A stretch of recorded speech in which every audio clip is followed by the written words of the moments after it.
பார்க்க போறோம். அறம்னா என்னன்னா 4 விஷயம்தான் இந்த அறத்துக்குள்ள 1 by 1 வருது. அந்த 4 என்ன அப்படின்னா, முதல்ல தைரியம், கரேஜ். 2வது நிதானம், இது டெம்பரன்ஸ். 3வது விஸ்டம், நாலேஜ். 4வது நீதி, ஜஸ்டிஸ். இந்த 4ம் தான் இந்த அறம்னு சொல்லப்படுது.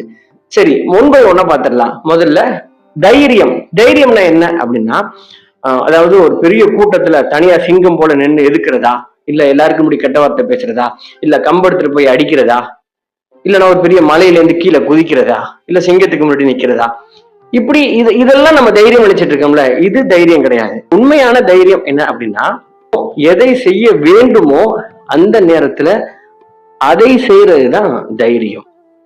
நீங்க இப்போ உங்களுடைய கடமையை செய்யறது இருக்குல்ல, நீங்க இப்ப படிச்சுட்டு இருக்கீங்க அப்படின்னா, நீங்க மிகச்சிறப்பா உங்க கடமையில தவறாம படிக்கிறது